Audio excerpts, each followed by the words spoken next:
যদি হনুমানজীয়ে সঞ্জীৱনী বুটি বিচাৰি নাপালেহেঁতেন তেতিয়া কি হলহেঁতেন তাৰ উত্তৰ তেওঁ স্বয়ং দিয়ে। যেতিয়া ভগৱান শ্ৰীৰামে কান্দি আছিলে নিজৰ ভাতৃ লক্ষ্মণৰ কাৰণে, তেতিয়া তেওঁৰ চকুপানী দেখি ক্ৰোধত গৰজি উঠি হনুমানজীয়ে কয়, হে ভগৱান, আপুনি ধৈৰ্য ধৰক, মই কিছু পলৰ ভিতৰত দ্ৰোণা পৰ্বতৰ পৰা সঞ্জীৱনী বুটি লৈ আহিম।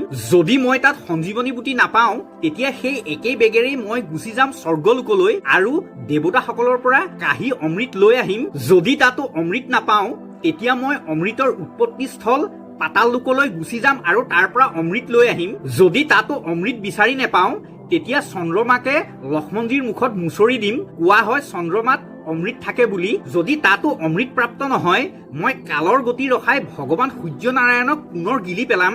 যদি তেতিয়াও যমৰাজে দুষ্টামি কৰে তেতিয়া মই ধৰমৰাজৰ ধৰমদণ্ড মানে যমপাছকেই ভাঙি পেলাম আৰু কালক মুখত ঢালি দিম। মহাকালেহে এনেকুৱা কথা কব পাৰে।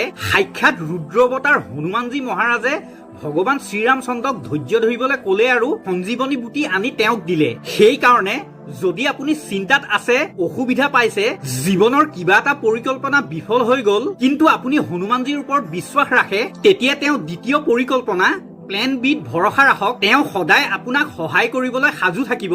বজৰংবলীৰ ওপৰত বিশ্বাস ৰাখক, তেওঁ কেতিয়াও আপোনাৰ সন্মানহানি হবলৈ নিদিয়ে, সদায় আপোনাৰ লগত থাকিব। কমেণ্টত জয় শ্ৰীৰাম নিশ্চয় লিখিব।